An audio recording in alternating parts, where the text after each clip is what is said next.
E ainda sobre a vacinação infantil contra a Covid-19, a gente vai conversar agora ao vivo com o Gustavo Mendes, ele que é gerente geral de medicamentos da Anvisa.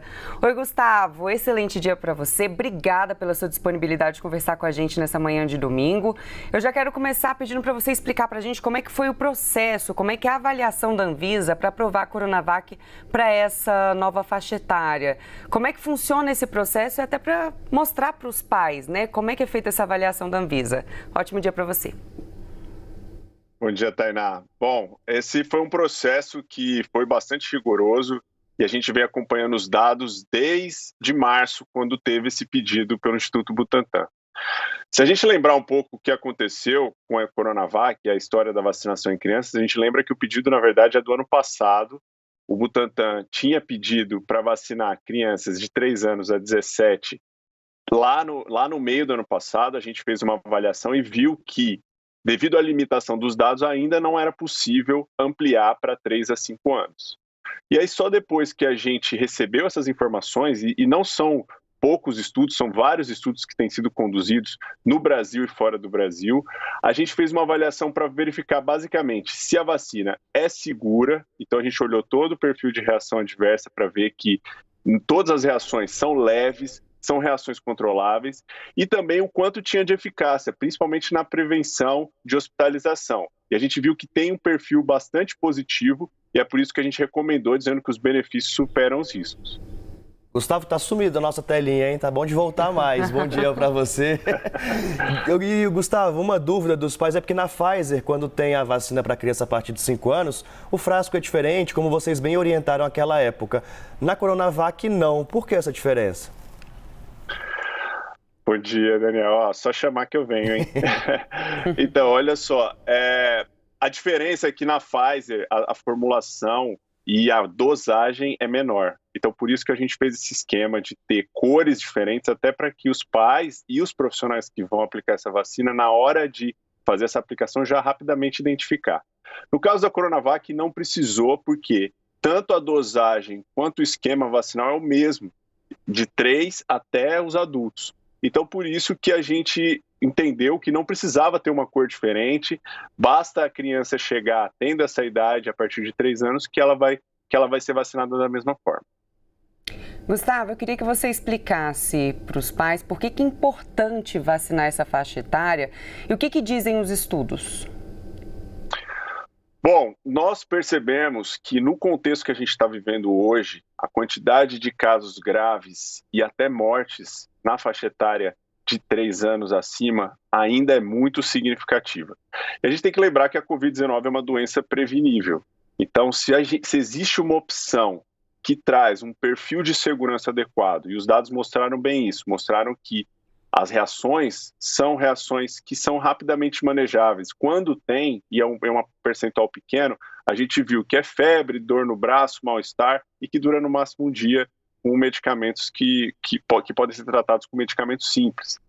Só que consegue prevenir muito bem, principalmente o caso de hospitalização causada pela Covid. E a gente sabe que nessa estratégia que a gente está vivendo, é preciso prevenir a hospitalização, porque a gente não quer casos nos hospitais, sobrecarregar o sistema de saúde, e também não quer que as crianças sofram nenhum mal. Então, os dados mostraram um perfil de prevenção à hospitalização de 55%, o que é acima do que é definido internacionalmente como a meta mínima para se aprovar uma vacina. Então, por isso que a gente fez essa avaliação e aprovou o uso emergencial.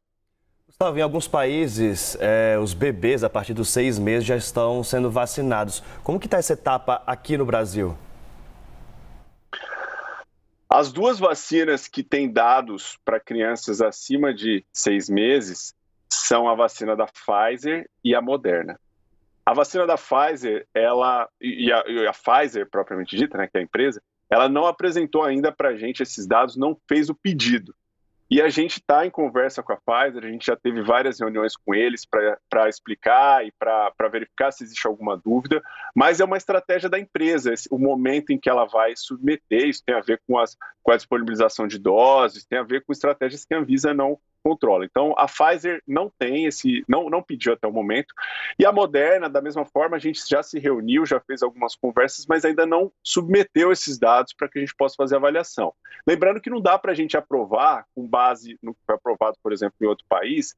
Por quê? Primeiro, a gente não sabe se essas doses ou esse local de fabricação vai ser o mesmo da vacina que vem para o Brasil, então a gente precisa fazer a avaliação com bastante critério para verificar que vai ser a mesma vacina, que aqueles dados realmente suportam essa aprovação.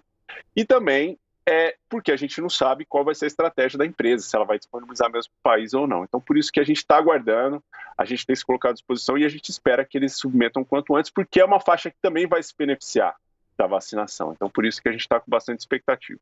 Com certeza. Gustavo, essa é uma autorização de uso emergencial, né? Como é que está o processo para autorização de uso definitivo? Já está em andamento? Atualiza para a gente.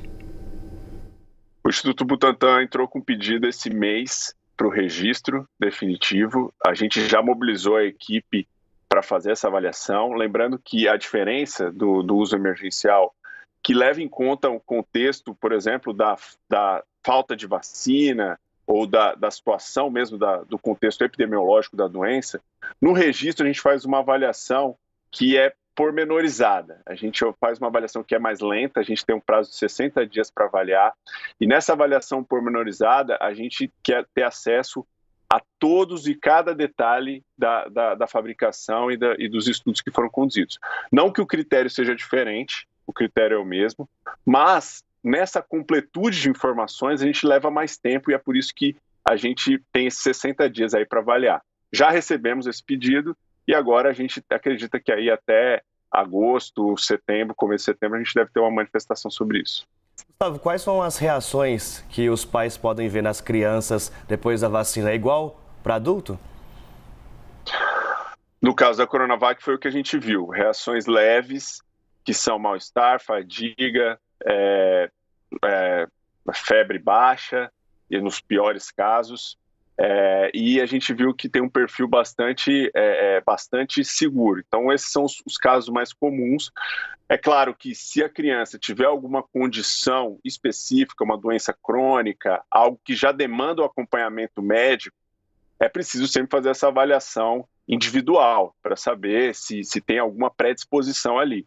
Mas o que a gente viu no grupo de crianças que foi vacinada, lembrando que um dos estudos que suportou essa avaliação foi o estudo do Chile, que teve mais de quase 500 mil crianças vacinadas. E a gente viu que tem um perfil muito seguro.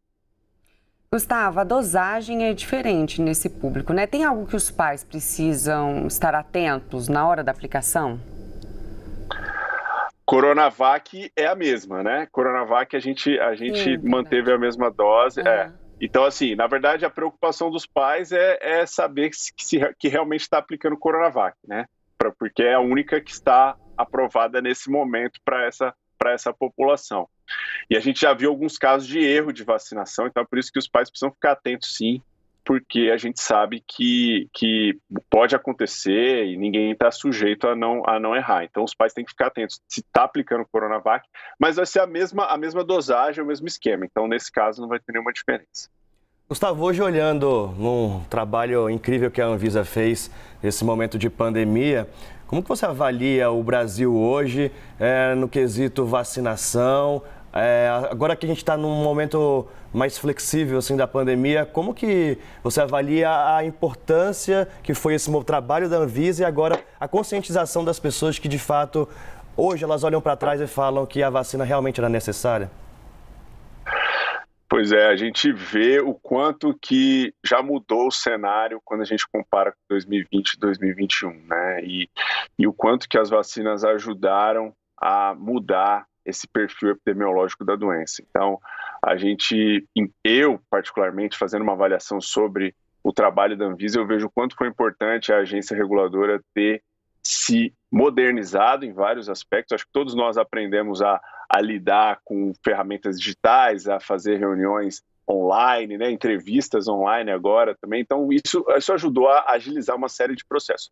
Mas o rigor técnico que a Anvisa aplicou para avaliar essas vacinas e essa colaboração internacional que a gente fez com todas as agências para garantir que só vacinas que realmente fossem seguras, eficazes e de qualidade pudessem chegar para os brasileiros, fez toda a diferença. Então, na minha visão, eu acho que isso ajudou a gente continuar sendo um dos países que mais vacina, né? A gente tem muito orgulho do nosso Programa Nacional de Imunização aqui lá fora, porque a gente sabe que a gente é referência em vários aspectos, e o trabalho da Anvisa ajudou muito nisso, por isso que a Anvisa também tem esse reconhecimento hoje, né? Diferente do que acontecia antes, no começo, quando eu comecei a trabalhar na Anvisa e falava que trabalhava na Anvisa, as pessoas achavam que era uma empresa de cartão de crédito. Hoje a gente já sabe que a Anvisa é uma agência reguladora de respeito, então foi muito bom ver esse crescimento da gente. A Anvisa com certeza ganhou um protagonismo, né, nesse processo de combate à pandemia, ficou bem mais conhecida. Diante dos estudos e de todo o acompanhamento desse processo, desse combate à pandemia, Gustavo, você acredita que a vacinação contra a Covid vai ser algo que vai entrar na nossa rotina ou que em algum momento você acha que a gente não vai precisar mais? A gente vai chegar em um momento que a gente vai ter uma vacina que, ok, curou. Ou todos os anos a gente vai ter que sempre tomar uma dose de reforço, tanto os adultos quanto as crianças. Qual que é a sua avaliação do cenário do momento, se é que a gente consegue fazer uma projeção de futuro nesse caso?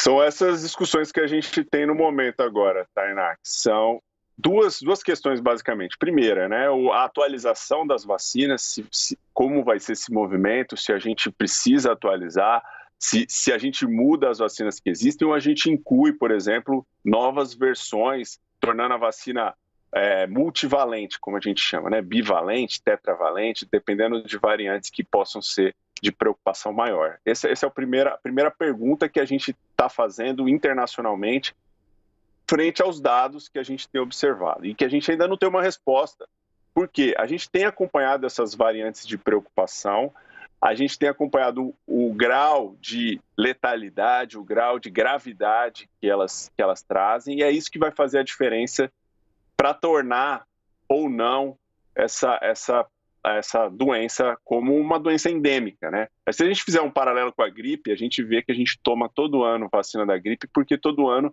são atualizadas as cepas que estão circulando e que vão gerar novas vacinas. A Covid é uma doença nova ainda, então ainda não dá para a gente fazer essa projeção se vai continuar presente conosco como a influenza é.